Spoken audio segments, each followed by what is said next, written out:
I'm gonna begin with a tale. You know, I've been struggling to get this Yeti microphone working. And I've been struggling with it for quite some time now. And it just occurred to me that I bought this mic when I was like 18 years old and I first wanted to start Let's Plays. I'll just go into the fucking frozen tundra somewhere. Yeah, so I was 18 years old and I just wanted to start doing Let's Plays, and I spent like birthday money or something on this microphone, this nice microphone, thinking that I would upload a lot of stuff. And now, after all these years, it's finally on its last legs. The port in the Yeti has degraded so much that it fits in really loose, meaning that a lot of the staticky bullshit that you hear comes from the fact that it just can't hold out anymore. And you know, I think about that sometimes. So, welcome back, everybody. We have a bit of a special evening for you today. The second entry in our Real Talk with Jackson series. We're here with some, not lo-fi beats to vibe study to or whatever. This is actually Crisis, Simpsons Wave.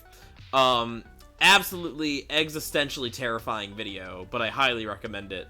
We're gonna be here with some Breath of the Wild, because this is basically my ultimate vibe game. But I just want to sit down and have a good vibe. Starfish, good to see you, fam. Yeah, I do have a nicer one. I'm trying to get as much as I can out of the Yeti, just because it's kind of a pain in the ass setup. Which is why that we're sticking with it for as long as we can. I have like something more resembling a studio for the XLR mic inside, but it's nicer equipment, so I'm kind of reluctant to move it, especially because I was having problems with it. So what are we doing here today, gang? If you're new, if you weren't here for the last one, Real Talk with Jackson is basically where I just sit and I kind of a State of the Union address, if you want to think about it that way. Where we just kind of hang out and I talk about what's been going on with me, what's kind of on my mind. And I don't tend to look at chat as much, so if you're here for that interaction, my apologies. There's going to be lots of pontificating about bullshit.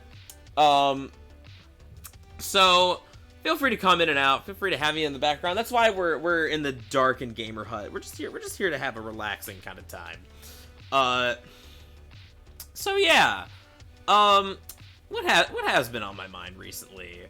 You know, it's funny, like, usually when someone busts out these, like, hashtag Real Talk streams, it's usually because they're in a bad way.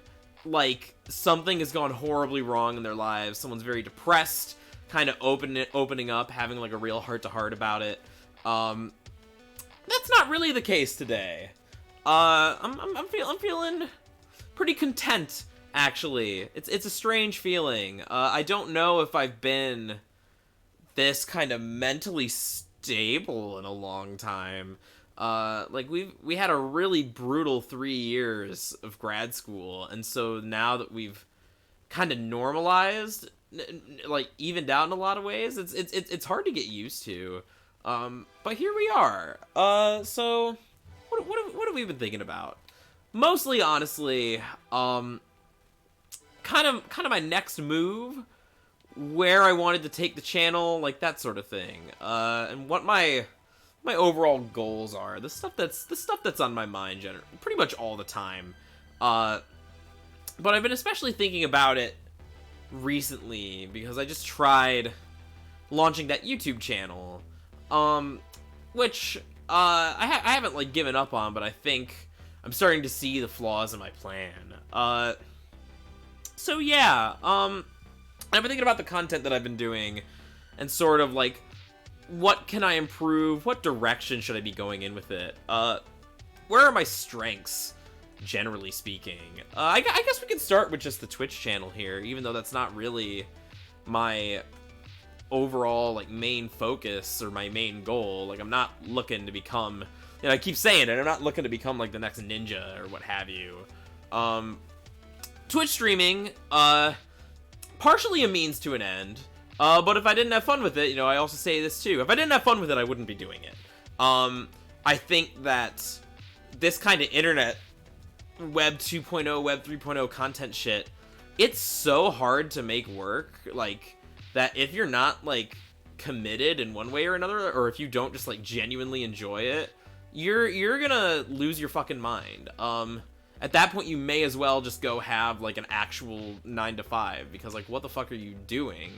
You know, wasting all your time on this thing that probably isn't going to pay off in a really, like, meaningful sense. So yeah, oh, that one explodes. But I do enjoy Twitch. I do enjoy streaming. I have a wonderful time with all y'all. So what's the move going forward? And I think the conclusion that I've come to is that as a streamer, I have two big strengths, right? At least as I see it. So the first is that Smash is fun. I enjoy playing Smash. I can play it, kind of just throw it on, and people will come and show up and they'll play. I can have nice conversations with people about it. I'm fairly knowledgeable about the game, so I don't feel like I'm completely out of my depth as opposed to when I, like, try talking about, like, DBZ or something I'm not as familiar with. Yeah, so playing lots of Smash is good. Also, I found that I really enjoy, it's almost like sort of a calling, really. I really enjoy just playing, like, really shitty, terrible games and clowning on them for your guys' entertainment. Like, that's something that's super fun to me. Like, those Jump Force streams fucking ruled, dude. And that 24-hour Nuts and Bolts marathon, like, I couldn't believe how well that went. And, like, it's something that I think I want to keep doing. So, yeah, no, here, we gotta pop some food. So I'm thinking that, like, that's kind of where I want to start shifting my focus. Like, you know, we've tried playing some other games. Like, even my Metal Gear, my proposed, like, Metal Gear series, I think that not a lot of people were showing up for that. One, because, like, I just can't stream it at the times that, like, are good to stream that sort of thing, right? But I think, moreover, I'm just not that exciting when it comes to, like, gameplay. Like, the appeal of Smash, it's not like I'm a pro, it's just that people can play with me and have a great time. And so, yeah, the other thing that I like doing, or at least, I don't know if people actually enjoy this, but I think that we're gonna have to bring back the Gamer Bike streams, too, because that's, the way I see it, that's basically just, like, leaving money on the table. Like, I am dedicated. I really want to not be fat anymore. And, like, if I do that every day, like, streaming those games, if people think that's funny, like, you know, people have created a lot of good memes about Gamer Bike. Like, so if people enjoy that, there's kind of no reason not to, you know? Is he dead? He's dead. So, I'm thinking, here's what I'm thinking the plan is, kind of going forward. Oh, that's too many bows. Right, so the plan going forward, I think that we'll have to, I'll keep doing my afternoon streams with Gamer Bike, because that feels sort of low-key, like a nice time for the real regulars, the real dedicated people to pop in and chill. Do that for like an hour and then stop. And, you know, it won't just be Gamer Bike. I also said that I wanted to do Ring Fit, and I do. That sounds like it'd be a lot of fun. That sounds like it'd be good memes. But yeah, so basically, like, fitness streams, because I think it's easier to, you know, in addition to just being more fun to, like, clown around with you guys, I can hold myself accountable a little better if I say, like, okay, I'm gonna stream for at least an hour every day on this fucking stupid bike. And, yeah, just really put the work in. As far as, like, other games, though, I think that finding a balance, like, even if it only ends up being, like, twice a week, like, doing evening streams again, I think something's gotta give. Like, I have to start doing those eventually, because, like, those, you just can't, with the way my schedule works, I need to be out making money from, like, 6 p.m. to, like, 10 to 11 p.m., depending, and you just can't be a streamer on a schedule like that. And again, not that I want to be like a full-time streamer or anything, but you know, having at least someone, like, it's a lot more fun when there are people here to talk to, and I feel like you know, someone's actually watching and enjoying it. Like, I'm okay with just, like, streaming to myself and talking to the void, but, like, one of the things that I think is great about Twitch, in comparison to something like Let's Plays, why I think Let's Plays have kind of died off for the most part, you know, aside from, like, the old guard, like Game Grumps, and the old guard, like, Super Best Friends broke up. Like, is there even that much old guard left for Let's Plays? I don't know. But yeah, I think it's that interaction that really makes Twitch fun, like, both for the person streaming and, you know, for the people watching it. It's an actual conversation. And so this kind of, I guess this kind of brings me to YouTube and sort of what my current strategy has been, and kind of what I see as the flaws in my mindset. Super Best Friends is still around? Oh, okay, yeah, I knew there was, like, some Game Grumps-esque, like, breakup thing. It's good to know. But yeah, so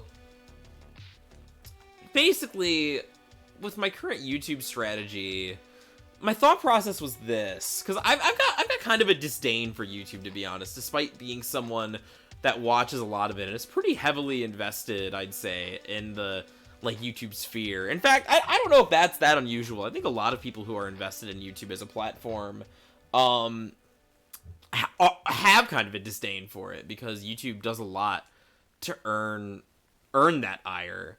And so my approach to YouTube was basically this. Like, it started with seeing that, like, YouTube recommends me a lot of clickbait bullshit. And, like, this is not a new observation, right? Like, the algorithm is well documented. Like, people spend their lives, like, trying to figure out how that works to, like, maximize the algorithm or whatever.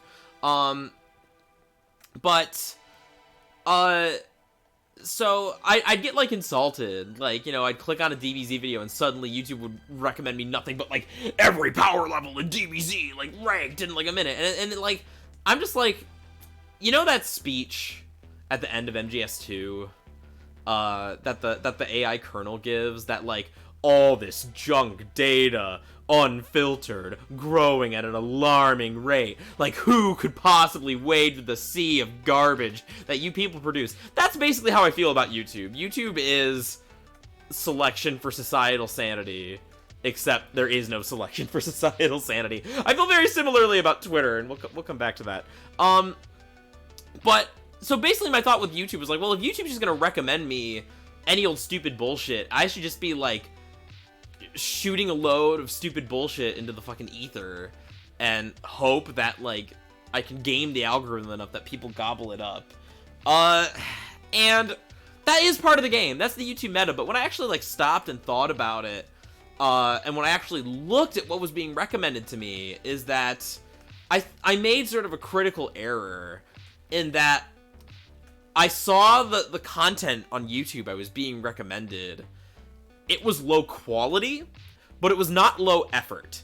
And that's a crucial difference, and I think that's something that people respond to. Like, it seems obvious on its face, right? But YouTube is such a hellscape that it's sort of easy to miss this very basic truth that you're not going to keep anyone around on your channel if you're not giving them something to engage with. And so, like, what have I been putting up? I've been putting up, like, you know, my tier lists, which are, you know, me being pretty combative with people, and no one on YouTube really goes there to be, like, challenged, right? People mostly click on videos that they think they're gonna agree with. Skippy! Oh, fuck yeah, dude. Thanks so much for the resub. And what have you missed? Not too terribly much. We're just talking about YouTube and sort of the plans for Twitch going forward, which is basically bad games and Smash. Like, we're gonna do nothing else, because that's what I have fun streaming, and that's what the people seem to respond to. Now we're talking about, like, the YouTube economy. Unfortunately. So, we don't. So YouTube, it keeps recommending all this stuff that I think is garbage, but it's not poorly produced garbage. It's, you know, it's well made, it's well edited, you know, it's generally like a pretty professional production. Well,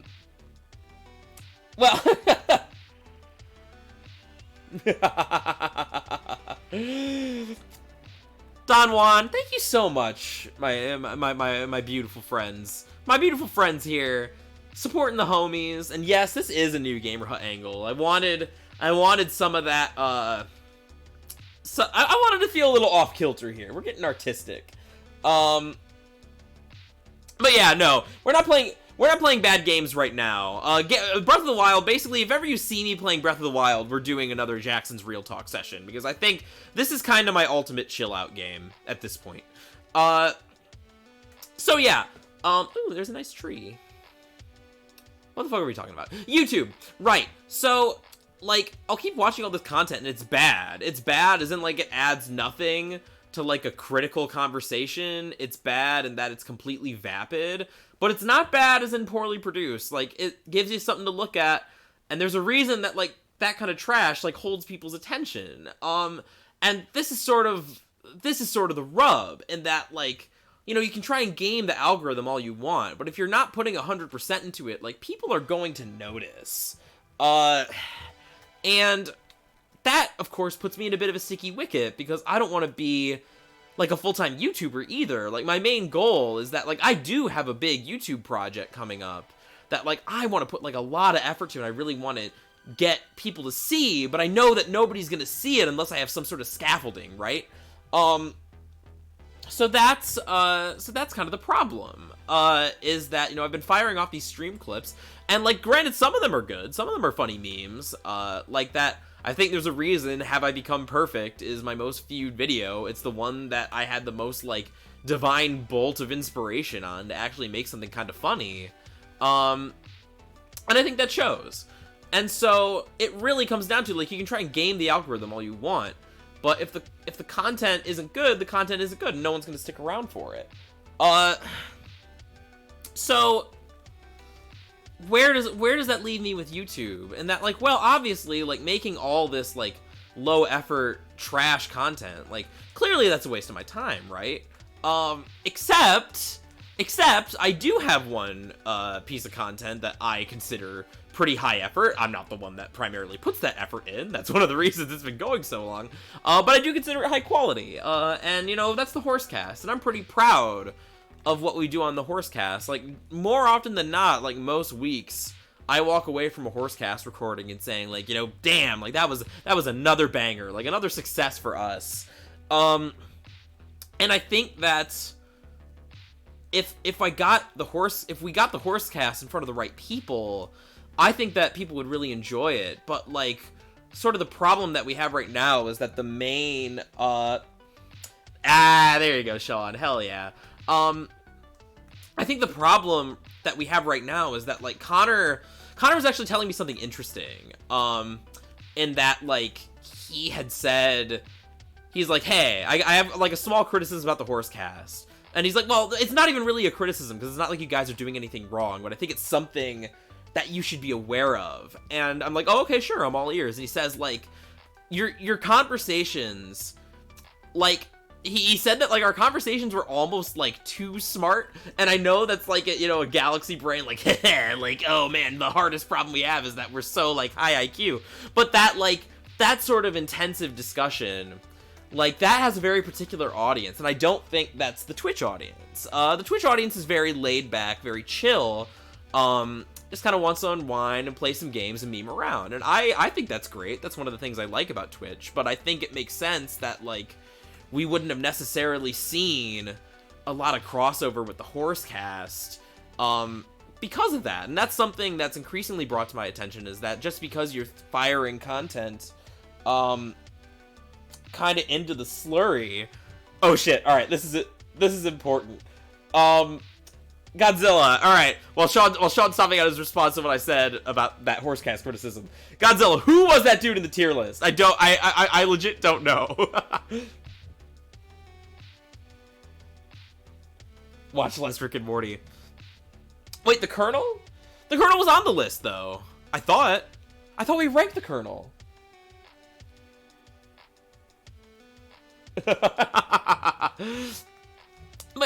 But yeah, so we watch too much Rick and Morty, and that's why our brains are too big.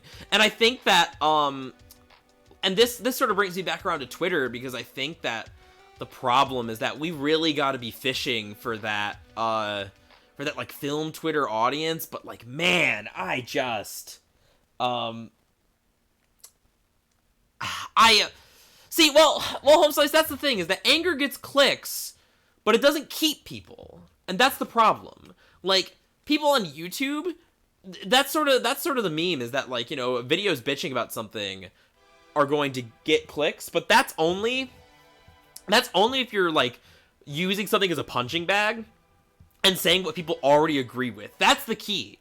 On YouTube, people go to hear what they already agree with. So if you're presenting, like, a genuinely challenging, like, point of view, it's not going to fucking work. Like, if you make a video shitting on SAO for the millionth time, that's not gonna get you anywhere. But, you know, it's funny that you say that. If you make a video titled, like, Pulp Fiction is bad, people are just gonna write you off for having the wrong opinion. Yeah, and you know, that's not gonna work out. And so, like, I feel so bad. And, like, I genuinely don't know what to do about this. Like, this isn't just me, like, complaining, but I feel like I do tend to leave a lot of the Horsecast promotion and stuff to Sean, when that's not really fair, because I know that, like, Sean just has more of a foot in the, like, film critic world, and, like, peruses film Twitter more, whereas me, like, I've thought about starting up my Twitter again, but every time I think about it, I'm like, what is that really gonna gain me, aside from, like, an aneurysm? Like, I just hate seeing people fire off their stupid fucking takes, and they're always so smug too. Like, everyone on Twitter immediately becomes like an insufferable jackass, like myself included. And it's just not a vibe that I want to experience. Like, I have legit, since I deleted my Twitter, my life has improved. Like, God, Twitter makes me so mad. Even seeing people's takes that I agree with when they're presented the wrong way will, like, drive me up the fucking wall, you know? And so, like, yeah, and now I'm trying to, I've been trying to think about other ways that, like, we could go about getting more of an audience.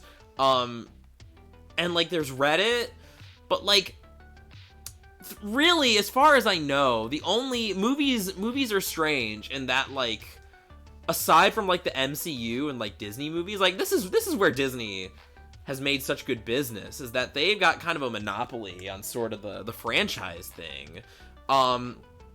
In that, they know that, like, for your average movie, like, there might be a movie you really love, but, like, if it's just a standalone movie, there's not going to be a lot of, like, lore or discussion to, like, dive into, which is where I think, like, they really hit on something with the MCU, which is why even though every individual movie is kind of generic shit, as a whole, like, you know, they offer just enough of, like, oh, like, we're gonna include these nods to stuff from the comics that we might adapt later, we might, you know, have some, like, character theories, even if everything is, like, so transparent and corporate. It's like the one film franchise where you can really do that, like you can with a show or a game series. And, you know, Disney has other franchises like that too. You know, Star Wars, obviously, but the MCU is, of course, the most popular and the immediately relevant one. So, like, yeah, I have a Danganronpa video, I can, like, go to the Danganronpa subreddit, and that's, like, because if you just post on our movies, you're gonna get washed away in, like, the sea of news and, like, other people trying to self-promote. And, I mean, I never click on what anyone else is trying to self-promote. Like, it doesn't work. It's, like, this is why, like, I'm not too sad about the fact that I don't use Twitter. I think there are more efficient avenues. Like, think about how many times you've seen, like, a funny tweet go viral, and, like, always the reply after is someone promoting their SoundCloud or their Bandcamp or something, how many times do you actually click on that link? I'm guessing never, because that's the answer for me, right? Like, hey, while I'm here, like, people should check me out. Which is good, which is fine and dandy and all, but they don't. Because, like, Twitter, unless you're, like, constantly, like, getting in the weeds, like, I don't even know how you grow Twitter just because it's such a miserable place to be. Like, I guess you really just do have to preach to the choir enough that people start following you.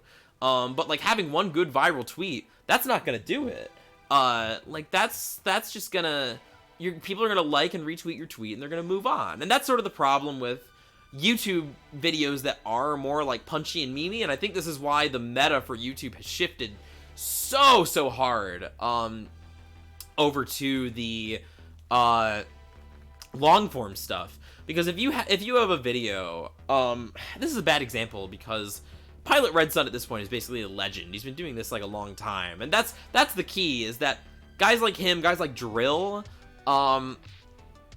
those guys are kind of established. Like, they're basically brands at this point. Like, they're not just funny meme videos. But, like, it's really hard. Like, if you want to genuinely delight and entertain people, it's really hard to make a living off of just, like, funny meme videos on YouTube.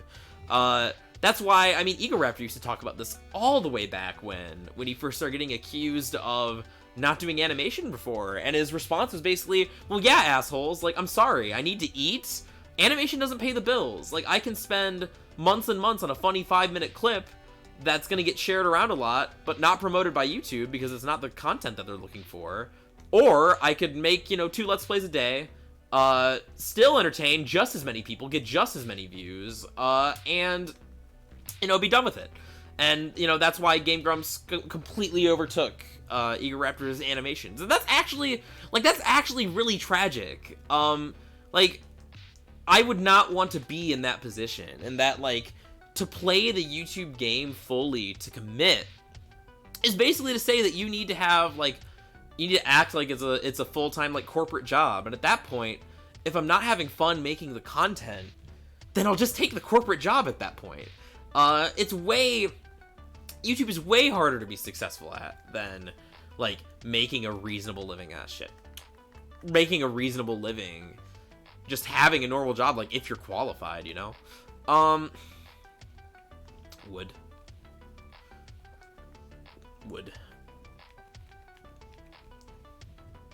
So yeah, that's why, like, I could never throw away my humanity and go, like, full, like, high effort clickbait. Like, the people who are successful on YouTube, I'm thinking, like, oh god, there's this one guy, I used to watch his content, but, like, it just became so transparent what he was doing after a while. This guy named Mother's Basement, he did, like, anime analysis for a while. I don't even think he focuses on what he originally did, because he is a man who followed the YouTube example to a T and became very successful for it, but his content is just so, it's the YouTube slurry, all this junk data, unfiltered, growing at an alarming rate. Like, I can't sit through, like, a minute of his videos and haven't, like, Lord knows, I'm sure it's only gotten worse since I stopped watching him.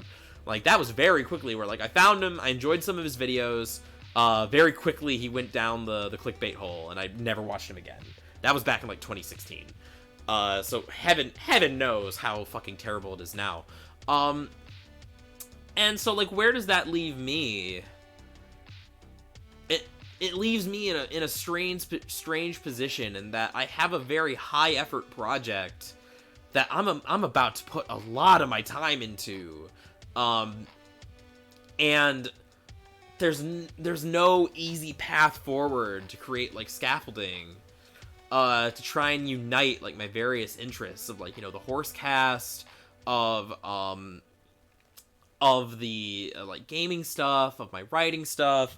Like, there is no easy path forward, which is fine. Like, I'm not here to complain about it. Like, people have bigger problems. And like I said, we're more, like, the mood here is sort of puzzled, perplexed. Like, we're trying to figure out, well, hey, like, what is the path forward? Do we have a good path forward? Like, this is more of a strategy meeting than anything. Kind of me airing out a lot of these thoughts. And so, yeah, so that's a big problem with YouTube. And it's funny because, like, so I guess I'll just, with the horse cast, like, even if we promote the Horsecast and like I keep putting it on YouTube and having like clickbait thumbnails and all that good stuff, right? Here's the other problem with the Horsecast. YouTube, maybe understandably so, does not like when people just post podcast links with a still image. They do not reward that, because, you know, they're a video platform. But the Horsecast is a podcast. We don't do, like, video content. And to do so would basically require one of two different things. I think both of which, one of which is just completely infeasible. And so, like, the one that I think of immediately is that there are a lot of podcasts who, for YouTube purposes, will, like, make a video version of just, like, that's just them, like, recording their face, like, reacting to it. So, that already introduces a lot of questions. It's not completely infeasible, but the Horsecast is a two-man show. So, like, already, if we start going into, like, the video editing hole, that's on top of already all of Sean's audio editing that he already does and puts, you know, quite a bit of effort into. And so at that point, we either have to sacrifice our audio editing, which we don't want to do, because I think that's what makes the show more high quality, is we can kind of do retakes and cut out the bullshit, and that becomes just, like, a nightmare if you're trying to include our faces talking. And two, like, that, I think that jeopardizes, our chemistry a little bit, because, like, we've done the show for so long now with this particular method, with, like, you know, we're not even looking at each other while we record, just so we're not, like, introducing any, like, self-conscious stuff, so we can take the time to think things through and, like, pause if need be and not worry about, like, you know, making a stupid face and looking like a jackass or something like that. And I think that's really important. I think that that's one of the things that makes the show what it is. So either, you know, I could just say, like, well, okay, like, you know, the Horsecast doesn't have to be a YouTube thing, which is true, but then, like, I know much more about YouTube than I do about advertising podcasts, so that's just more of an uphill battle. And furthermore, like, I don't want to, if I have, like, content that I consider high quality, that, like, good work that I believe in, that we're putting out, then, you know, why not take full advantage of that, right? So, yeah, that leaves us in a bit of a predicament on the Horsecast. Like, there is no easy answer to that. The other thing, though, the other project, I guess you could call it, that I've been thinking about, and I still need to get Duncan's answer on this, but he brings up a lot of good points, so I don't even know if this would be doing it either. I do have an idea for another more high-quality show that, like, I could build from the ground up to be more video-friendly, so we don't, oh, no problem, Sean, no problem. So, like, I got another show planned. I mentioned, I put out a bit of a notice in the Discord, like, hey, if I started some sort of Dragon Ball podcast, like, who would be interested in listening? And, you know, I got a couple answers. But basically the premise would be this, is that I have never sit down and watched all of Dragon Ball and Dragon Ball Z, like, all the way through, and I've never watched it subbed in, like, its original format. So, the idea is, like, I would go through and do, like, chunks of episodes at a time, and, either alone or with a co-host. I think that my choice of co-host would make the show a lot better, but I could do it alone, theoretically, even if he says no.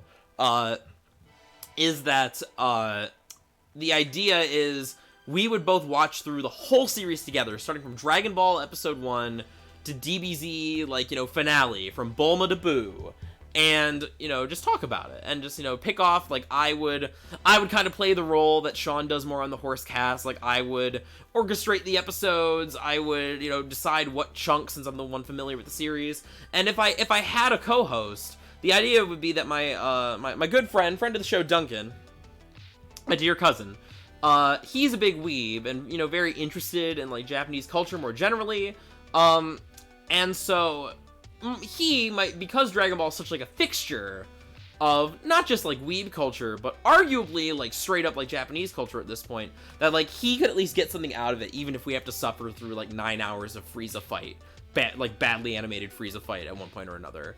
And so I think that could be an interesting discussion, and that like he would be watching Dragon Ball in a way that most Americans don't, in a way that I imagine most Japanese kids didn't, like starting from the original Dragon Ball and then going through the Z, like watching it in the order as intended, whereas I, of course, have a more typical experience with the series, and we can kind of bounce off each other, see what he thinks, like, you know, coming at it with fresh eyes, and me, like, revisiting it after, like, all this different stuff. I think that, like, in addition to the fact that, like, we have just been, you know, he's my fucking cousin, we've been friends for so long, like, basically whenever we like, just talk on the phone or on Skype, like, it kind of already is a podcast. Like, I know that we have a good enough dynamic. But, and this is the big but, the question, the concern that he sort of has, and the other reason that I had him in mind in particular, one, because I know that Sean's already got a lot going on, and I'm not gonna make him sit down and watch all of Dragon Ball.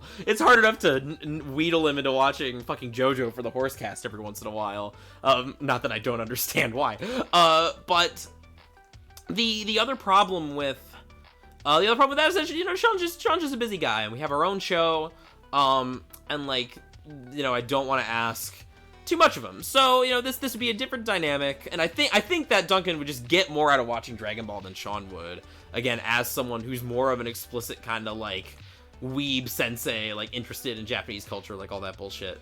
So the problem is that, like, Duncan had talked to me, he said, so like, this is an interesting proposal, like, I'm down, it sounds like it's good memes, but my only concern is that, like, just the whole, what is the correct approach to this whole internet thing? Because he's like us, he's a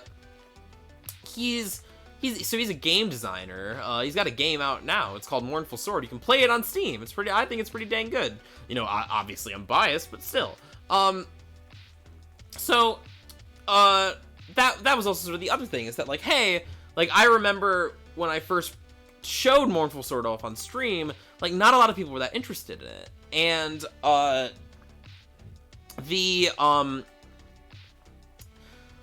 and I think sort of the problem with that was that, like, if you have sort of that extra, like, step, like, by just sort of, even if, like, what he's doing isn't directly related, by just more explicitly sort of absorbing him into the crew and making him at least a relatively common fixture around these parts, ideally then, like, people would say, like, oh, Jackson's not just shilling for his friend, like, oh, this is Duncan's game, like, we know him, like, he does that show with Jackson, so, like, it's not just me, like, I am pretty cynical, I am pretty mercenary, but it's not just me being completely cynical and mercenary, right? Like, I do think that there is a chance, I must emphasize, that this could be genuinely useful to him as well. But the counterpoint that he brought up, and I still haven't talked to him since about it, is that, well, hey, like, you're already kind of seeing this with, like, your Twitch streams and stuff, like, but the audience for one thing does not necessarily cross over into an audience for another thing, which is true, and he's the kind of guy, and I can't argue with this mindset, he's like a Silicon Valley programmer, like, if anyone's made it, it's him, that he's like, when I do a thing, like, I have to commit to it all the way, which isn't always, maybe not always a good thing, but it's the thing that's, like, worked for me so far, and so, like, I'm worried that if we do this silly little show, that I either won't put any effort into it, or, like, I'll put too much effort into it, you know? And I'm like, you know what, that's fair. So I still don't have his answer, I still don't have an answer from him on this, but, so let's say I can get a co-host. That would make similar video problems. I imagine these things would be shorter than Horsecast episodes, so maybe it'd be more feasible just, like, edit in footage, which would be the other option of the Horsecast, which isn't really an option, because usually, you know, we're talking about, like, current films. So, yeah, like, all we have is the trailer to go off of, really. And that's not a lot to work with. And even if we did have more than just the trailer to work off of, it's still kind of like, what, are you fucking kidding me? Like, we're gonna go through all these hours of Horsecast material and fucking like edit in all these video clips. Like, are you insane? And I would not want to ask Sean to do that, especially because the idea that YouTube is really gonna work out as like a viable platform for this stuff, I mean, we don't know if it's gonna work out. It probably won't. So really, like, we gotta focus on promoting it as a podcast. So that's, but again, like, in a theoretical podcast, I could produce that more from the ground up. However, if I did the show by myself, if it was just me going through and revisiting Dragon Ball, on the one hand, I think I lose a lot of what would make it a good show, which is sort of the banter. Like, I feel like I tend to excel, I tend to do a lot better when I have a co-host to bounce off of in one way or another, and I think this even shows in my streams. Like, that Nuzlocke I was doing with Sean was still some of the best stuff that we've been doing. You know, those those Wednesday night, like, Smash streams with Connor, those are always fun. Like, I just like having someone to bounce off of, which is another thing that I like about chat over YouTube, is that even if no one's around, I can at least talk to you guys. But yeah, the other option is basically for this potential Dragon Ball show that I do the thing that's pretty popular now, kind of like a vlog format, like Jenny Nicholson videos where she just kind of talks into a camera, and she doesn't really have a script, just kind of like edits out like the most meaningful stuff, and that seems to be like a popular enough format, and that I could probably make work, like talking about Dragon Ball stuff. Like, I know that Masako X, he's got a pretty successful Dragon Ball channel just talking about DBZ. It helps that, you know, he is associated with Dragon Ball Z Abridged, one of the like most influential like Dragon Ball, I won't even say on the internet, one of the most influential like Dragon Ball works, period. So he had that going for him. But like, you know, people obviously stick around. Like, I watch his content from time to time, especially when I need something on in the background. So clearly, like, the people respond to the talking head style. That's basically a podcast that you can like tune in or tune out, but like have a face to react to. So I don't know, like, maybe I should just do it by myself. And that gives me something on YouTube that isn't just me kind of shooting blanks into the void, you know, just posting bullshit video after bullshit video, to hope that like someone gets riled up enough to answer me, pretty much. Like, I just don't think that's a viable option. And it's not something that I want to keep doing. Like, I feel like when I edit those like tier list videos, I feel like I'm wasting my time a bit, and you know, that's never a good feeling. Like, ultimately, I guess if we're coming back around to my goals, like, what are my big overall goals in life? I know that I've talked about this before, but how do I get, it's in this rock, it has to be. Anyway, so like, I think I had to explain that my ultimate goal, like my number one priority as a human being, is to try and like make a living off of my writing. Like, that's what I'm really passionate about, right? Like, doing creative work, like particularly fiction, although, you know, I've been dabbling in nonfiction. That's what this big gamer list project's all about. And yeah, like, that's, I don't want to get rich and famous. I don't want to, I think that it's a relatively humble goal. Like, I don't want to be the next Stephen King or J.K. Rowling or George R.R. Martin, super like famous people that have to like worry about like ruining their lives because they don't have Winds of Winter out yet. Just a guy who can make a good living, like provide for himself just through his writing. And even then, that's no easy task. If you think about all the people who firstly just don't get published in the first place, they just never see any sort of shred of success at all. And then B, if you think about it even further, for all the people who do get published and are like a one-hit wonder, they release like a book and then, you know, it's not sustainable, or like they keep releasing books and they have a modest success, but it's still not enough. They still have a day job. Like, that's not an easy goal still. But like, that is what's really important to me. And so I had a really, honestly, pretty disheartening conversation with my brother-in-law. Not my wife's brother. I don't have a wife. I think this is still considered a brother-in-law, but my sister's fiance's brother. He works in publishing, not like the kind of publishing that would be good to me, that like he could just like slip in a recommendation to somebody. He works in like textbook publishing, but he knows enough people in like you know, commercial fiction publishing to at least have, you know, a few pointers. And so this is a while ago, and sort of what was the genesis of the List project was that he said, all right, I got bad news for you, kid. Like, basically, if you don't have any sort of existing following and you're trying to get noticed by an agent, you're fucked. Fuck textbook publishing as this. Yeah, Sean, I know you've got plenty of fucking experience with that shit. Oh, God. But, like, yeah, so he says, like, if you don't have any kind of following at all that you can point to and show publishers that, like, you would be profitable, you're fucked. Like, end of story, basically. Like, even if you do get published, they're not going to support you for even a second.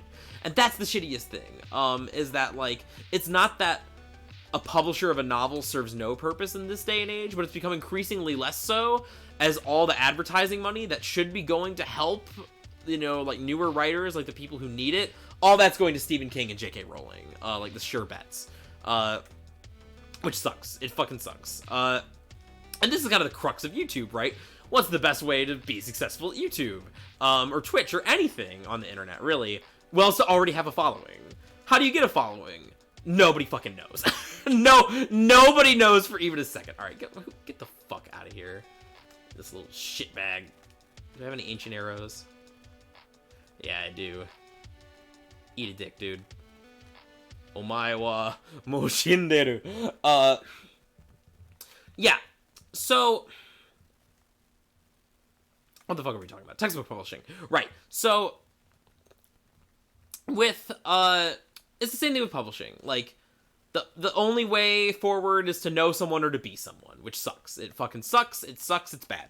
But that's not an excuse for me to give up. That's one of the reasons I'm trying to, like, figure out kind of a side gig that I still enjoy. Like, if I didn't enjoy doing any of this, I would just say fuck it and, like, keep shooting manuscripts out into the blue, hoping that, you know, I just get lucky, because that's your only other option, really. But, like, yeah, so that's kind of where the Cuck List came about. I actually had two separate projects that were more internet-focused. Both, you know, again, what I would consider high-effort content in this nonfiction list that I keep alluding to. And then the other project, which is, I've unfortunately had to shelve just because, just because it was too much work for me at this point in time, and, like, I had to basically choose, like, what do I care about more? Do I care about this List project, or do I care about... Yeah, I know, Sean, but that's what it forces you to do, or, like, seemingly, is, like, just keep throwing shit at the wall until something sticks, and, like, even then, knowing that you're doing your damnedest to throw everything at the wall, like, knowing that the likelihood of any one of those things sticking, is so low, I mean, it's enough to make you want to fucking die, for sure. Yeah. And now, it does help when you are doing these things, because, like, they can feed into each other, but, like, as we've been sort of discussing, like, our Horsecast audience and our Twitch audience is mostly separate, and so that sucks. Like, just because you're creating that scaffolding doesn't necessarily mean it's always going to be there, and that's a really terrifying realization to come to. So, yeah, alright, this is a puzzle, this is a minor, we're just gonna smoke this fucking guy. Yeah, so, the other project, that I was really excited about, part of the reason that we didn't end up going with this is that I just couldn't get it to work the way I wanted it to. I'll talk more about that in a bit. But basically, like, okay, so what is, like, some high-effort stuff that I could really be interested in working on for, like, an extended period of time, like, day in, day out, like, week by week? And I sort of came to the conclusion that, well, hey, a lot of people say that I have a nice voice, that I'm pleasant to listen to, I'm very enthusiastic. I did not know that was our rate. That is actually pretty dang good. Shit. Yeah, no, that ain't bad at all.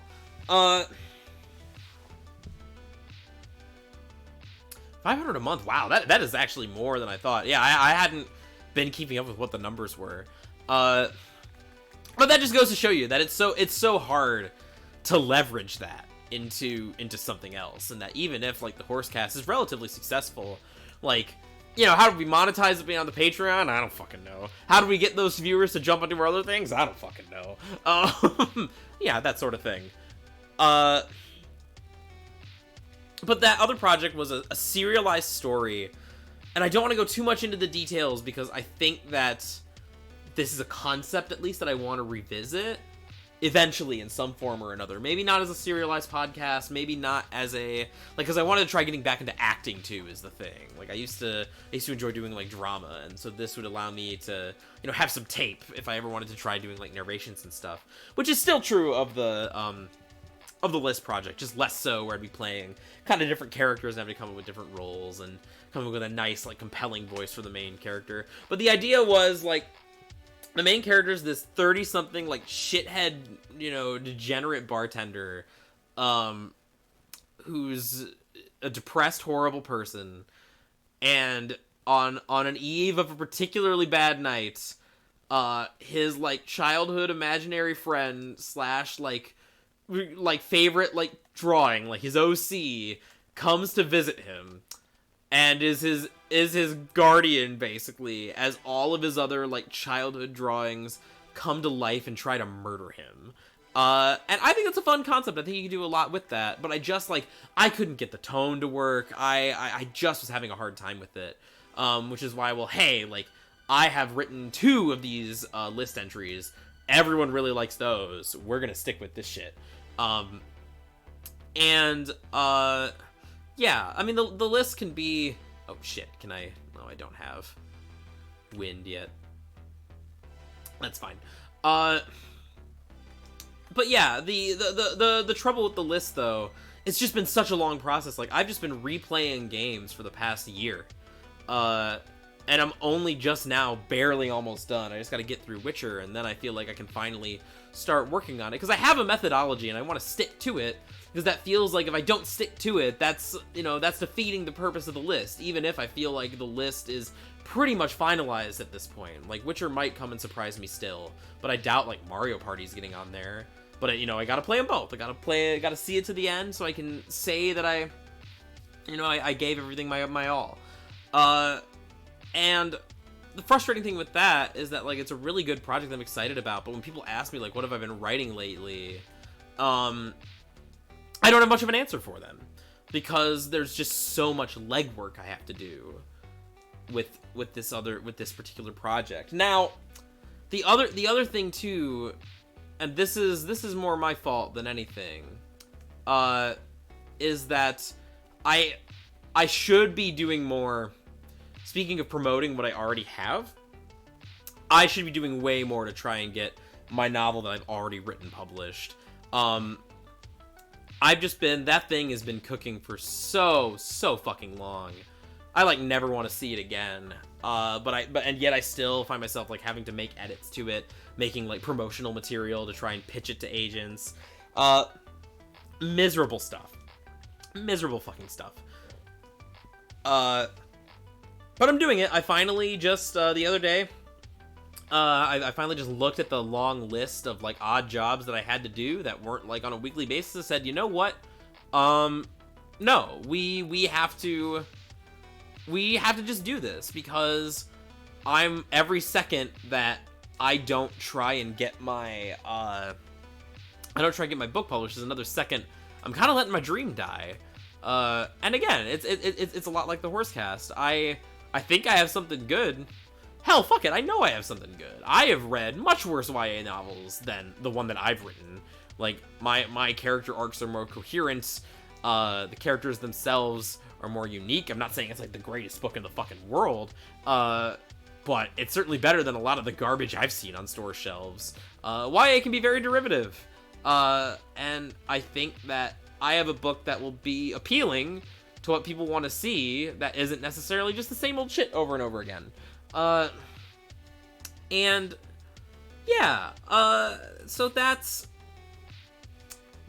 been disheartening, not gonna lie, to, like, face those rejections and realize that I need to do more editing, do more material. I mean, like, hopefully it pays off, but, you know, there's always the chance that it might not. And I guess if we're going places, like, the one big thing that's been on my mind is that as we're rolling into March now, I discovered today that the JET program has, in 2018, the JET program, which is the Japanese teaching program that I applied for and I interviewed for, in 2018, people started finding out around this time. And even if, like, I don't hear from them until, like, the end of the month, that's still, like, we're in the phase where, like, I just don't know when I'm going to hear back now. And I gotta say, that shit's really scary, because if we're talking about, like, my overall life goals, I consider myself to have 3. Like, these are the 3 things I want out of life. The first is, to make a living as a writer. The second is to travel a lot, be well-traveled. And I think that this, like, international teaching stuff, that's a big first step. Like, I want to be a man of the world. I can't, like, just from the way that my life has gone, I don't know that I'd be happy just, like, living in the same town for more than a couple years at a time. Like, I think I just moved around too much in my youth for that to be a viable option for me anymore. There's just so much in the world to see. There's just so much to do, and, like, I think that, like, it's gonna sound corny as fuck, but I think, like, my first trip to Japan, like, that really cemented it. That's the first time I'd ever left the country. Like, I mean, I'd gone to Canada, but, like, that, when you live in Michigan, especially, that doesn't fucking count. But yeah, so, like, just seeing so much cool shit. I was like, and knowing that, like, this is even just another country, that there are so many other places with, like, equally, like, cool and different shit. Like, you can't just, I can't see myself just, like, staying in one place and just, not experiencing any of it. Like, I mean, this is, we're getting full real talk hours here. Like, the other big thing about it was my dad. My dad, for those of you who don't know, my dad passed away of a heart attack in the middle of the night. Otherwise, a completely healthy man. Otherwise, like, this was literally out of nowhere. It was so out of nowhere that I had suspected that, like, he had been poisoned for a while. It was so unbelievable. We even, like, took a look at his medical records, and the doctors said, they said to my mom, like, Autumn, I don't know if I could have even told him anything else. Like, for a man his age, like, these records are astounding. Like, the dude bikes a couple miles, like, every other day. He led a way healthier lifestyle than I probably ever will. And he still is dead of a heart attack at 57, out of literally nowhere. And so just knowing that shit could happen at any time, and that when it's over, it's over. Like, what I haven't done will remain undone forever. I just can't live with myself like that. And so I think that's where, like, this dedication to the travel stuff, this dedication to the Japan stuff, I think that's a big part of where that's coming from. Like, again, just if I'm being totally honest. Let's see. Yeah, and so, like, but coming back to the Japan thing, so, like, obviously, it means a lot to me, but I'm now in this strange position where I think that the interview went really well, but, like, I just don't know, and I have to try and prepare myself for the possibility that it didn't go as well as I thought, that I will not be going to Japan come September, because that shit's really scary, because the other thing about me is that, like, in a lot of ways, I've been pretty fucking charmed. I've had a pretty fucking charmed existence, and not just in that, in like, oh, like, I've been, I've had, like, certain advantages or privileges, which I have, but also just, like, in that I am a person, like, you see those memes about, like, the like, straight A students, like, finally, going out into the real world and having their first taste of rejection or defeat and just completely losing their minds. And, like, I feel like that, but what I feel is more profound than that, because I have had rejection, but I think that rejection is different from failure. And I don't know if I've ever had failure. I've never failed a class. I have my master's degree. Like, nothing within my control has gone, like, extraordinarily wrong. There has not really been an instance where, like, I said that I gave it my all, and, like, it just wasn't good enough. Because the other stuff, right? Like, my, my ongoing, like, struggles and concerns, like, trying to make this internet stuff work, the book, all the rejections I'm getting from agents, is that, like, that's a setback, but that's not failure. Like, that's not, like, closing a gate, you know what I mean? So, like, the difference would be, like, let's say after I've sent out 200 queries for my book, every single agent in the world has said no. That would be failure. That would be a gate closing. But that hasn't happened yet. I hope it doesn't happen. But as long as it hasn't, I can keep saying, like, alright, time to get back on that horse. Like, time to, devise a new strategy. Like, this is a setback, but we can deal with it. If this jet program thing, if the answer I get from it isn't the one that I want, like, that will be, like, my first instance of straight up failure. And I don't know if I'm trying to mentally prepare myself for that, but I don't know if I can. Like, it's obviously already gonna be, like, devastating enough that this is something that I've worked hard for and just, didn't get. Like, oh shit, I won't be going to Japan, but not only will I not be going to Japan, I won't be going to Japan, and, this is a new thing. It's gonna be fucking scary. It's gonna be miserable, potentially. Again, like, hopefully I'll get the answer I want to hear, but I'm really sitting here trying to manage my expectations and not take it for granted, because, like, God knows, like, what'll happen if I don't. Like, just end up getting completely fucking destroyed. Fuck, dude. Yeah, it's a lot. I feel like every time I think about the Jet interview, like, not just the answer, but, like, oh shit, like, did it go as well as I thought? Like, what could I have done better? Like, maybe that will, like, be points against me, like, shit like that. It's just, like, it's enough to drive you crazy. And I feel like I've done a pretty good job of not letting that shit ruin my mind. But it's still something that's been weighing on me, I'm not gonna lie. And then there's the question of, like, if I, that's just, in a way, like, the only thing that's making me cope with the possibility of that failure, I think,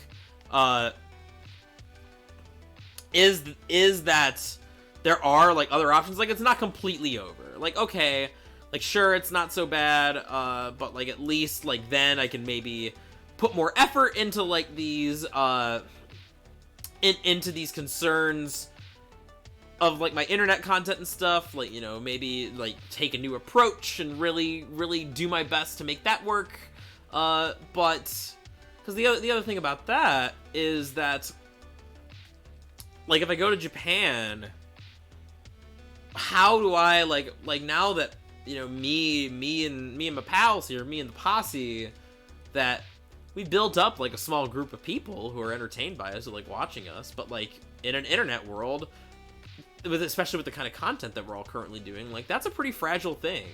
Like, it's not like if Egoraptor made another, like, Metal Gear Awesome tomorrow, like, everyone on the internet would watch it. Like, we don't have that kind of pull. And I feel like if I don't keep up at least some of my online presence while I'm in Japan, like, I'm going to lose it. Like, I don't want that to happen. And so that's tricky. Like, even as far as, like, so, okay, let's say I go to Japan. Like, well, I'll probably be in, like, rural Japan, where they'll, like, probably won't even be a movie theater, but even if there is, like, we might not get movies at the same time. So, like, what becomes of the horse cast? Do we just have to refocus it? Do we, will I even have time for it? Like, the Japanese work schedule is pretty brutal. Like, these are all things that I've been thinking about. Like, will we have to make, like, a new show? Will we have to work on, something else? I want to still continue the show in some form or another. But again, like, that's just one of those future things that's just impossible to say how it's going to end up. And again, that's that scary future shit. Yeah. Good. We're getting some real talk in. What else? God, what else has been on my mind aside from all this stuff, this stoof? This is good vibe music I picked tonight. I might switch it up soon, but I think this kind of captures my mood. definitely aesthetic as fuck. Like, sitting in the nighttime, just wandering around Hyrule, talking about our feelings and stuff. I'm big on talking about my feelings.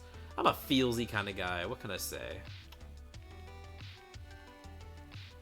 Sword.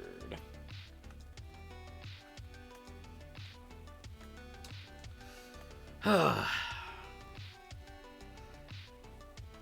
guess, like, what other priorities do I have that we've been talking about? Oh yeah, I mean, I guess I can talk about why I'm so concerned with being not fat. And that, like, I want to be... It's funny just thinking about it. I used to be such a wreck of a human being. And I think that I've really had to make an effort to try and be better. But probably not better in the way that, like, most people think about that, and that, like, not, like, a more, like, moral person. I probably was a more moral person before, but just, like, better as in, like, a more, like, stable and, like, healthier person. Oh. Sean, you missed...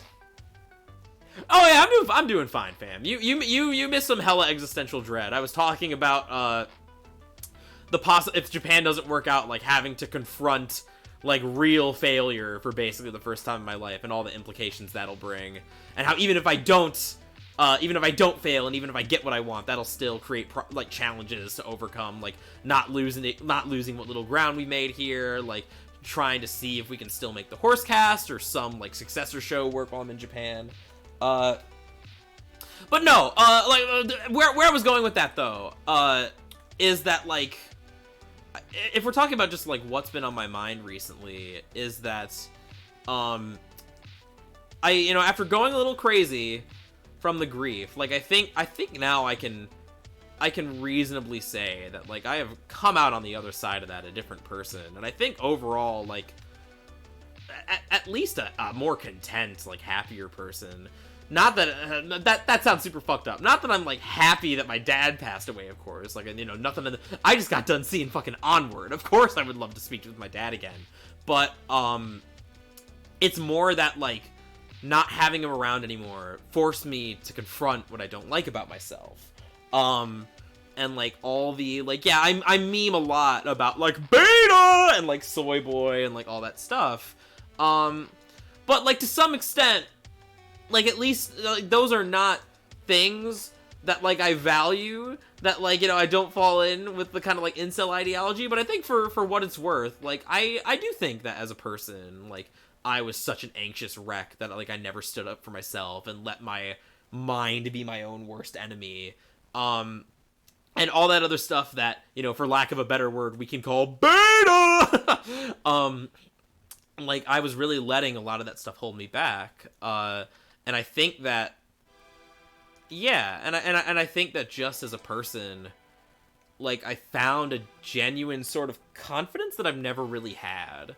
And that, like, I was talking about it with Duncan the other day, actually, when we were talking about, like, when he was like, well, I don't know if I do a show with you, like, if I want to like talk to people in the comments, like, that sounds miserable. And I'm like, listen, fam, like, you don't even have to look at the comments. Like, I am basically like a debate Saiyan. Like, I live for blood. I live for argument. Like, so much so that, like, it's very easy.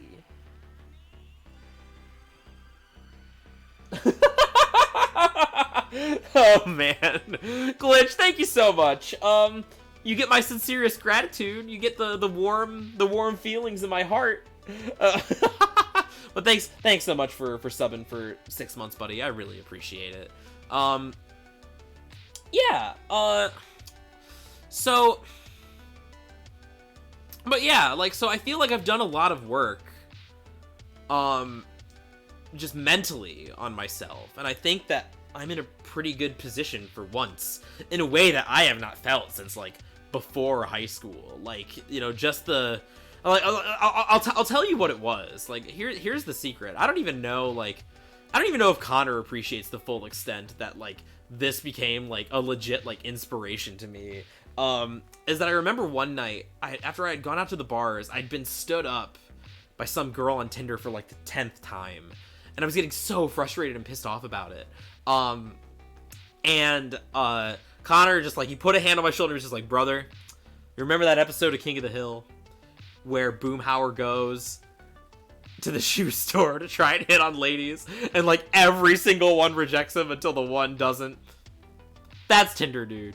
You're Boomhauer in the shoe store, and you gotta accept it. But like, I had this moment because, like, you know, obviously that sounds like kind of a Pua sentiment, but that's not where I'm going with this. Like, kind of the like real like enlightenment, like genuine, like the chakras aligning thing that I had is like, well, wait a minute, like, you know, talking to girls isn't like being Boomhauer in the shoe store.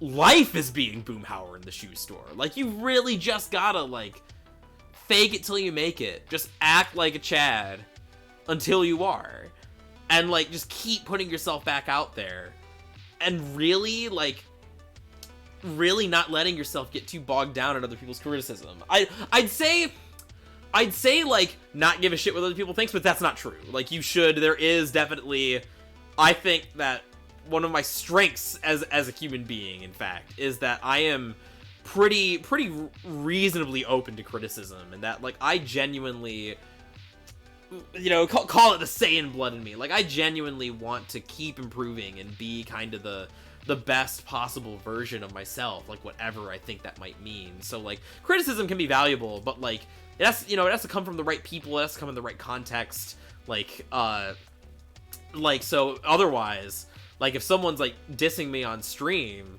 for like my Zelda takes or whatever,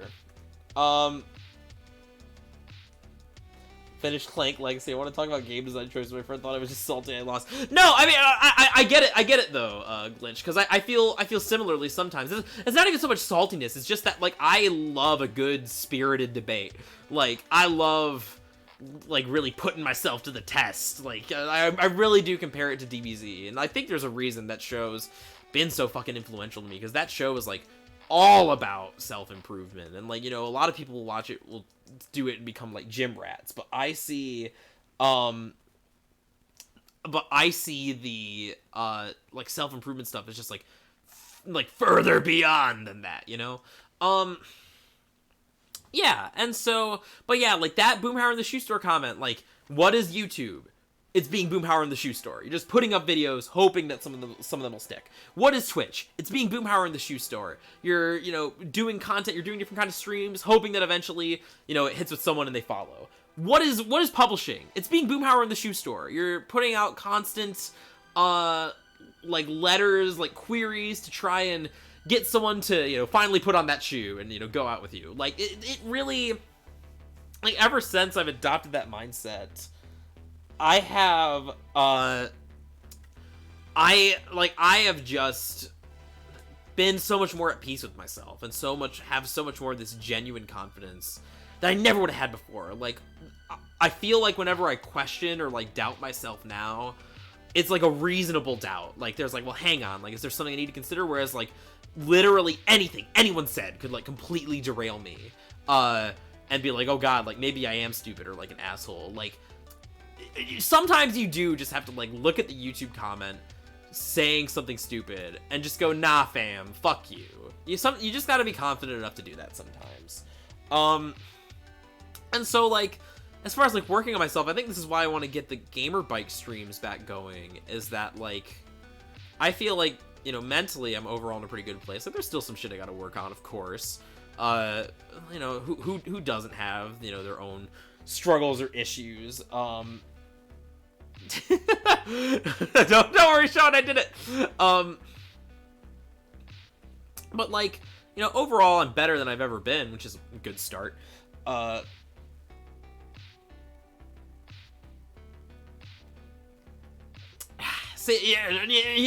know what, Glitch? I feel you. I feel a kindred spirit in you, brother. I feel like we definitely have that in common. So I guess, like, the last kind of step, I mean, not the last step, but, like, I guess the next step, why I kind of want to keep doing gamer bike streams, is that, I want to feel physically the way that I do mentally, which is not something that I've been good at. I eat like shit, I live a really sedentary lifestyle, I've gotten pretty fat, And, like, I don't feel too, and again, ever since, like, working on myself mentally, like, I used to, like, look at myself in the mirror and have a legit breakdown. I'd be like, oh god, I'm a balding, like, George Costanza looking fuck, like, oh, Jesus Christ, like, it's over for me, I'm never gonna go anywhere. Like, I would, like, even just looking in the mirror could trigger that. That doesn't happen so much anymore. I'm a lot more, like, just comfortable in myself overall, but it's still, I look at, you know, kind of my beer belly, and I'm like, you know, it really wouldn't take that much. It really wouldn't take that much to just, like, get that trimmed down and feel like I could look physically the way I look mentally. Yeah, even, like, overall, like, I'm wearing my, like, this is a pretty bad example, but we're kind of going crazy off the rails tonight here. Like, even my, like, I've been trying to take better care of my appearance. Like, I don't have as many, like, crazy, like, Jack Nicholson hair days. Like, I actually spend some time getting ready in the morning, whereas I used to not. Try to keep, like, my pube beard a little more well-trimmed. And I mean, it's made a big difference, but, like, I just look at that beer belly, and I'm like, you know what? I bet you I would feel a lot better about myself, and that would show, like, if I didn't, you know, look at this every time I take a shower.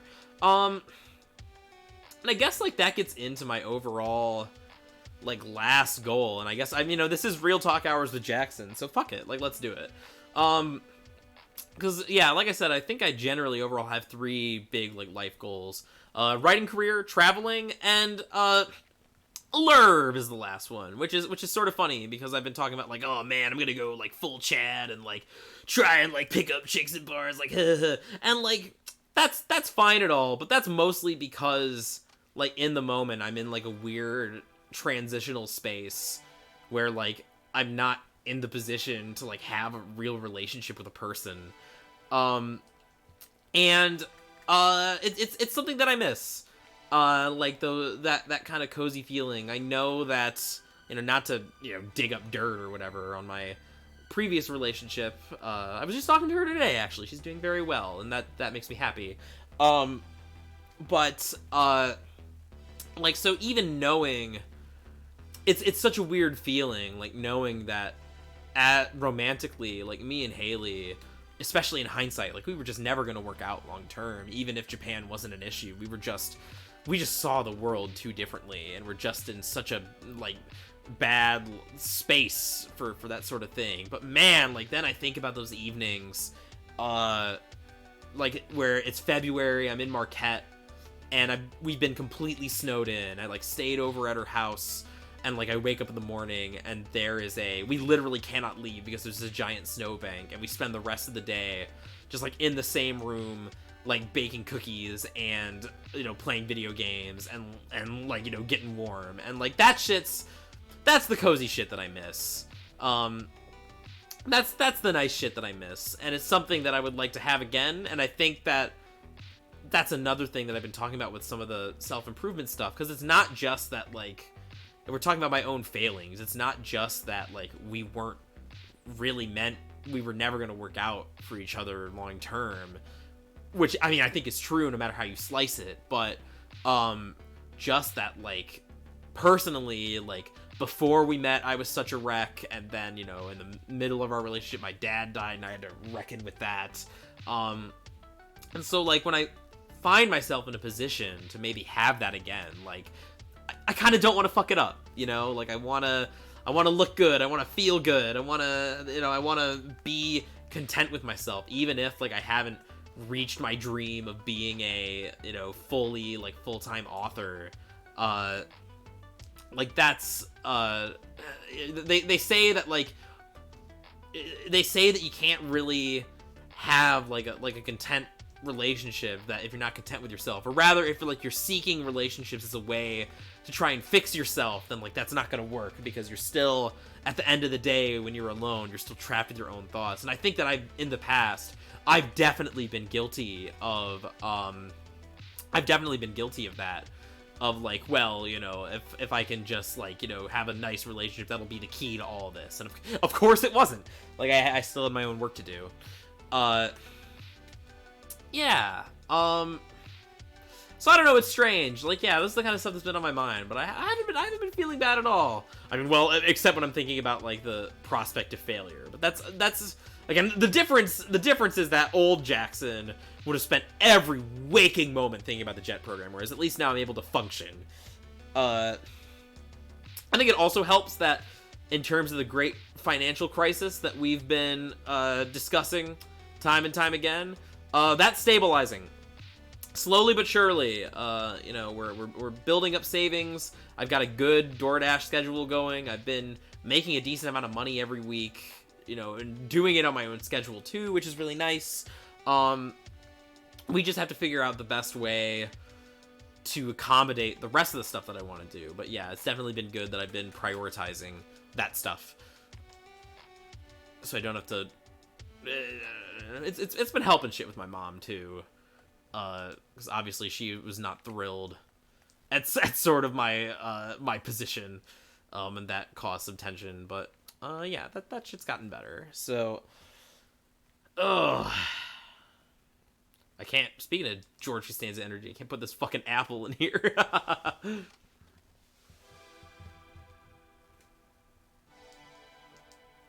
This game really is just fucking relaxing. Like, I just can pick it up and climb mountains and look for little Korok nooks.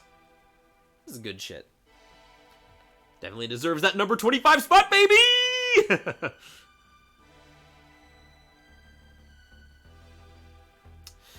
You know what's going to be weird is that pretty soon I'm going to be taking another trip back to Marquette, and it'll be my first time back since grad school is over, and I wonder how I'm going to feel about that.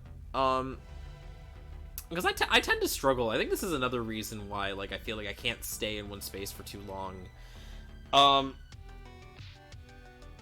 The same song is just looping, because this is my vibe right now. If it's getting too annoying, I can switch to something else. But this basically, I think this song describes my mental state at the moment. I don't remember the title of this. It's from I'm looping a Simpsons Wave video right now called Crisis. The actual song should be in the description there. But yeah,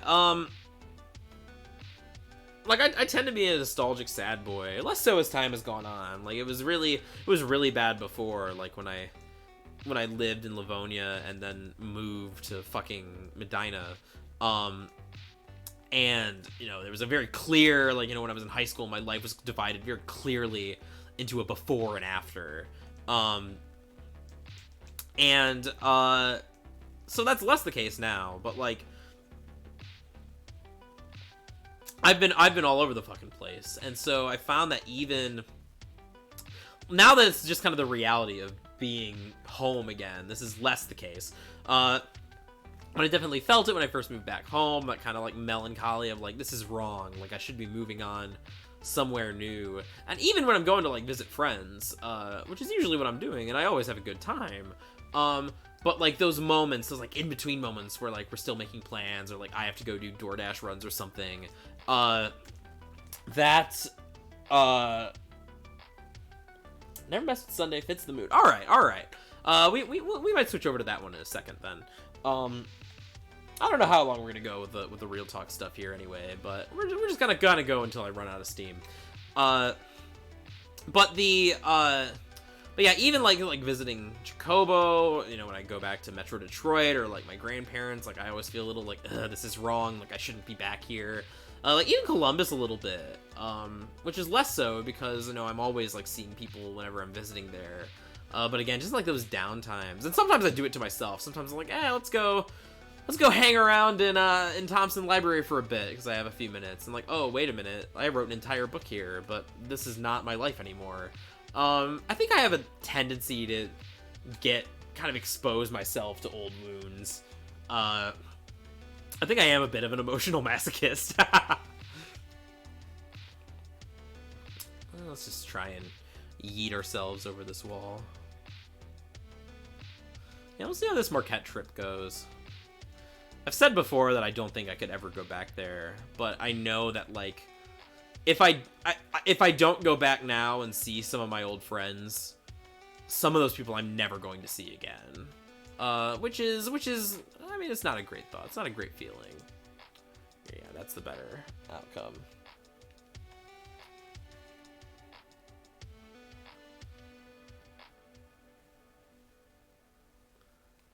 not gonna help that we're going in March either. I would have preferred.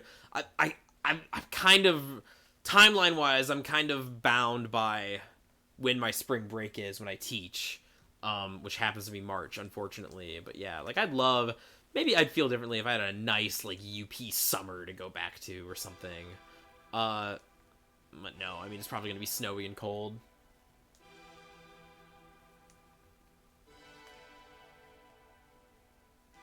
Just like Breath of the Wild here. Alright. How quickly can we get to the top? Maybe if we climb up here.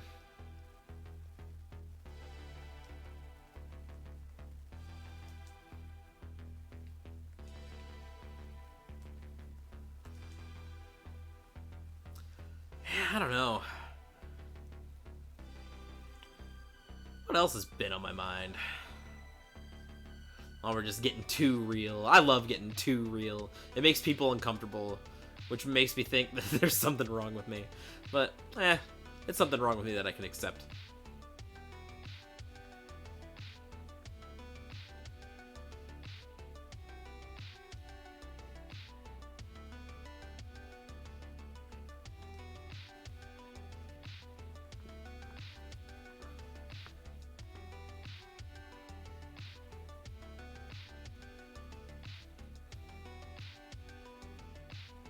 Oh man, here's the thing that makes me sad. My dog Rosie, great pup, perfect pup. She's still been like nipping at me. We found out that the poor girl has an ear infection, and so she's probably just in pain. But that means she hasn't been as cuddly as she usually is. And like whenever I try to spend time with her, she'll give me like the stink eye or like nip at me. I thought there was something wrong with me, like because when she started doing it, I had like yelled at her, and like I don't yell at her like super often, but it wasn't like it was the first time or anything, so I thought like she just hated me after that, and I was like, well, dogs don't have that like big a memory, like they just don't. Like if I keep giving her enough treats, she'll be fine, and like on some days she's normal, but then on other days, or like it's not even days, it's times, like if I see her at the right time, she'll come and like be snuggly for a bit, and then she'll want to move on. So yeah, when such a pure, wonderful being like a dog is sad, it's got a way of bringing the mood down a little bit. Especially especially because Rosie was like Rosie and I are like best buds, or we're supposed to be at any rate. Part of it, I think, is the winter too. She's not like Suki was. Her feet get cold. Suki was a big old mountain dog.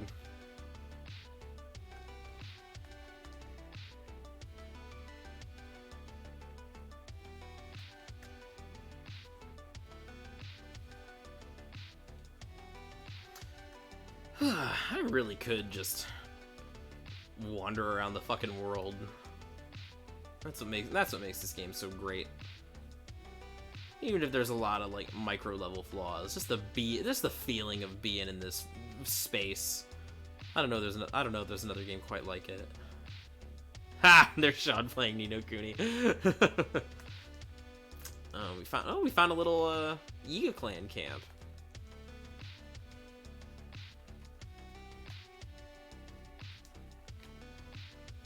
Alright, this is annoying.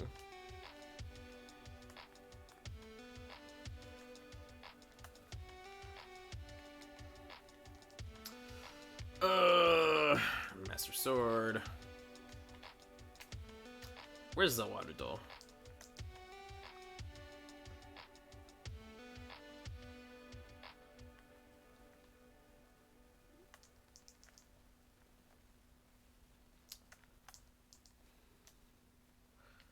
I don't know. We might wrap up here pretty soon. I feel like I've said my piece. I think this is good. It's a good place to be. I feel, and you know what's strange? Like I've been talking about some real ass shit, but I still feel content, which is probably the primary difference. For once in my life, I don't feel super overwhelmed by the world, even though there are these challenges. My Saiyan blood is pumping up. Yeah, I'm getting excited. Zawarudo! Hey, corn syrup. I mean, the only thing you've missed has been sad boy hours. So I don't know. Honestly, not that sad. Like, I feel like I've been weirdly chipper again, even while, I guess, well, it is real talk hours. Oh boy, I mean, we talked about a lot of things today. So I guess for what's most relevant to you, we're retooling the stream a little bit, retooling my stream strategy.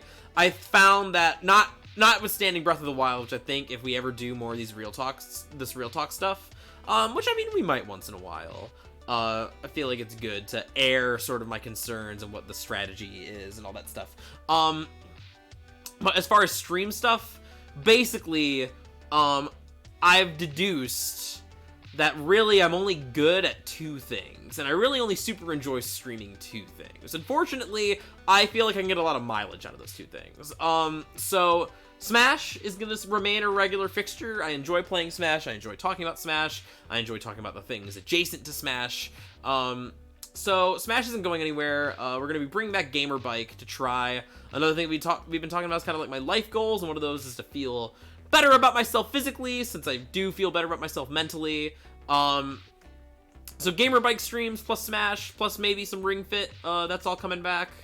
And then the other thing that's maybe a departure is that I noticed that, strangely enough, a lot of my not only my most fun streams, but my most successful streams tend to be when I'm playing some, like, absolute hot fucking garbage. Like that Nuts and Bolts charity stream went better than I ever... Oh, wait. Let's just... Fuck! Ah! Did that kill him? That did it.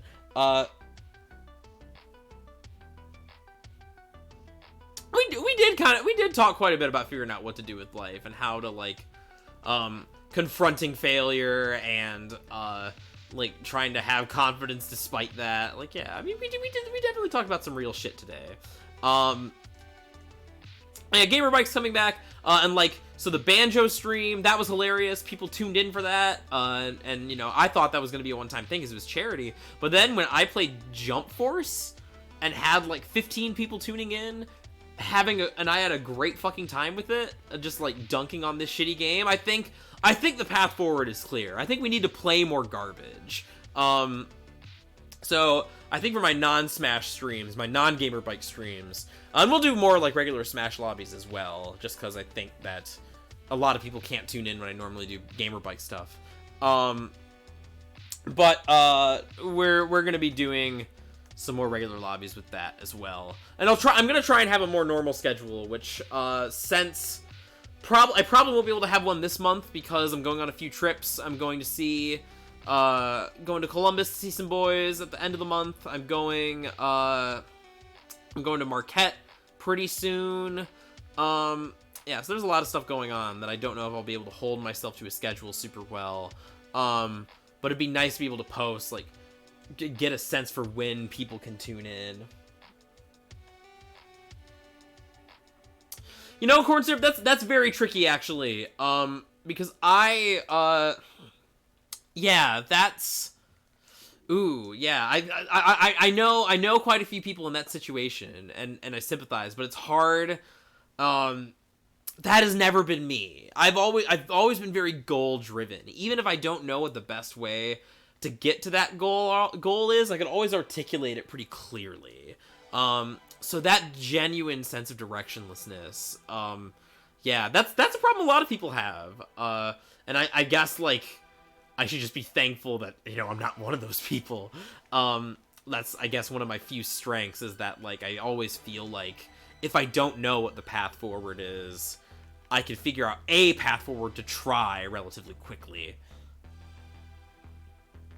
Yeah, no, but I was talking specifically in the context of this teaching in Japan stuff, because, like, I'm at the point now we're approaching where I'm either gonna know yes or no I got in or I didn't. And, like, I have gone through my life, again, pretty charmed life. I'm just reiterating what I said earlier, but to summarize, like, I've led a pretty charmed life in a lot of ways. And a lot of that is that I haven't had to really confront failure. Had to confront setbacks, but that's not the same as genuine failure. Like, you know, I got my college degree, I got my grad school degree. I mean, fuck, I suffered through that shit. I could have let grief completely destroy me and just drop out of grad school. I didn't do it. I knew the old man would be pissed if I did that. But yeah. So like, basically my whole life so far has been that Jesse Pinkman gif of he can't keep getting away with it, but I keep getting away with it. And even now, like, I find myself kind of wondering where the buck stops on that. Like, so here's a pretty good example. And this is maybe a kind of imposter syndrome. And if we're talking about, like, me improving myself mentally, like, before, like, I completely chalked up any success I had to imposter syndrome. I'm a little better about recognizing, okay, maybe I do have some genuine talent in some things. So college, right? My college process. I'd always do things last minute. I mean, you can ask Sean and Greg. Like, I would always like squirrel myself away somewhere. If I was in the dorms, it'd be like in the quiet rooms downstairs, or if it was when we were living in a house, it'd be in the creepy basement. I'd just squirrel myself away for a little while. This is a lot of things. I'd squirrel myself away for a little while, and then just stay up into the wee hours in the morning. I wouldn't even start papers until like 2 in the morning, and I'd stay up all night, down an entire case of Red Bull, and fucking do it. And every single time I would say, like, oh, this is it, I'm a hack, I'm a fraud, I'm not a good English major, this is it, this is the end of the road for me, I'm gonna fail, and then I get an A on the paper. Fucking imposter syndrome is a big fucking problem for a lot of people, for sure. And then grad school. Not only did I keep doing this, it got worse. I would now not even start papers until like noon the day before. They would do it like 6 p.m. I'd start them at noon, shit them out and say, well, all right, he can't keep getting away with it, and then I'd get away with it. And so that just sort of leads me, like, even like subconsciously in my mind, even though I don't believe in any kind of like divine retribution or any of that shit, it does make you kind of wonder though, like, well, where does the buck stop on that? Like, and like I my sort of fear is that even though, again, I think I'm very qualified, I think my interview went pretty well by most standards, like I can't, frankly, I can't see any reason that I shouldn't get in, but just like kind of like, oh, well, this is punishment for you being a shitty student and getting away with it, that sort of thing.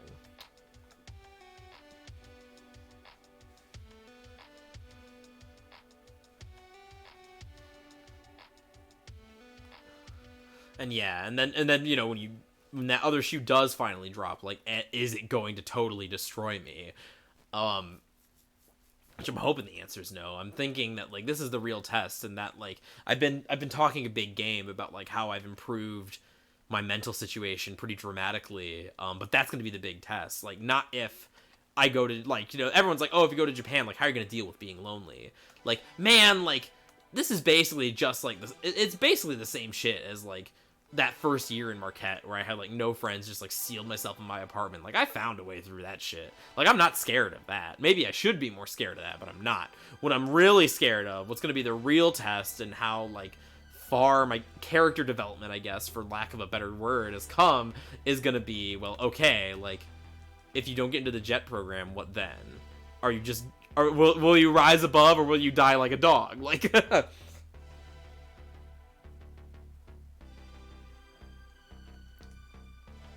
Course here, you know what? I think that this is not helpful. The other thing that's weird about these Real Talk streams, I recognize that they're kind of self-aggrandizing, because I'm a bit of a self-aggrandizing person, but I think you kind of have to be to make Twitch work. Is he dead? He's dead.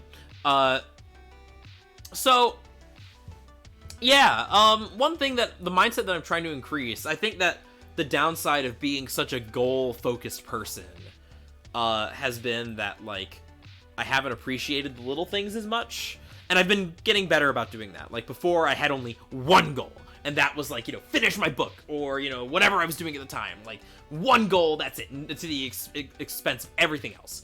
And I don't think that's so much true anymore, fortunately. And that I think that having a variety of interests, or a variety of paths, like, it can definitely be overwhelming. But I guess, like, that's maybe better than being a dull person. I mean, I don't know. I can't say.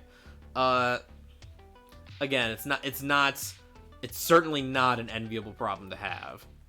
Like, I am not jealous of like, people who feel themselves in, like, a state of indecision at the moment.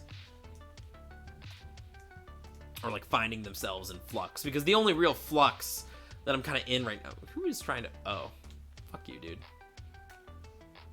Because the only real flux that I'm in right now is, like, am I going to get Japan or I won't? If I do get Japan, well, that kind of answers what I'm going to be doing for the foreseeable future. And if I don't get Japan, well, then I'm kind of formulating a backup plan already. Oh. Didn't mean to do that, but that's okay. Yes, there are. Octoroks will sometimes take the form of chests.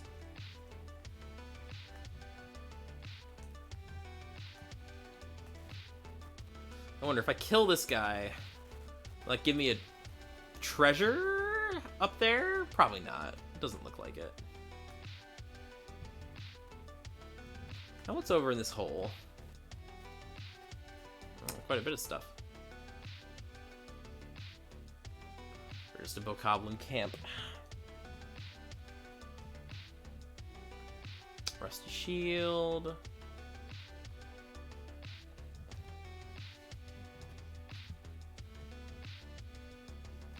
Oh shit, if we're talking about priorities, that's another thing that's gonna have to change, is that, like, I've decided, since I've had a lot going on, I haven't been keeping up with my Japanese study like I should. But that, if I do get into the program, that's obviously gonna have to fucking change.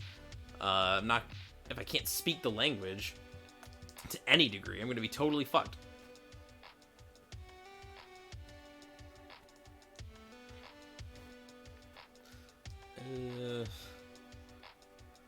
So it was between those rocks.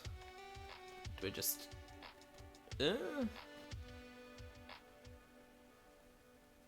is weird. There's definitely a little guy here. So yeah, I gotta...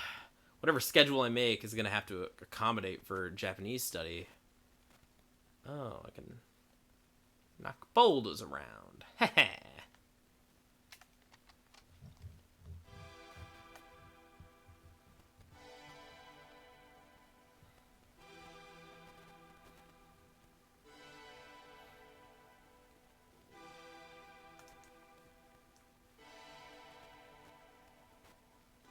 I don't know if that actually accomplished anything.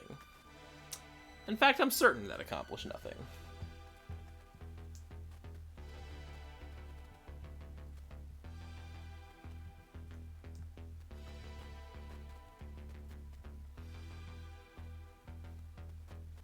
That's super weird. There has to be something to do with that metallic rock.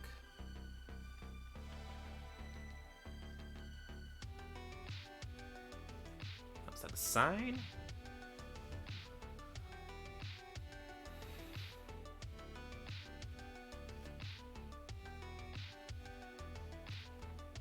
Just tell me to go to the canyon. Well,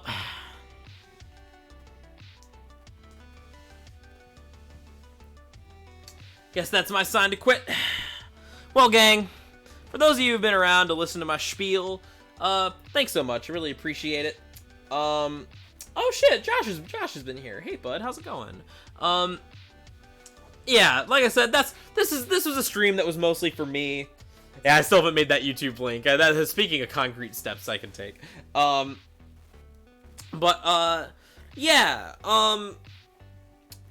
Like these real talk streams, they're mostly for me to kind of get this out of my system. They're pretty therapeutic, I think. I think they're helpful for me. And if somebody, if one of y'all got something out of this, some sort of insight that maybe gives you an inspiration on how to step forward, then, you know, all the better. Third time's the charm, Josh. So yeah, check out those links. To y'all can't get it. It's amazing. Yeah, check out those links. If you're not part of the Discord already, if you're not listening to the Horsecast, you should be. If you're not following my pals, Sean and Connor, you should be doing that. And yeah. Other than that, stay safe out there, folks. Have a good night.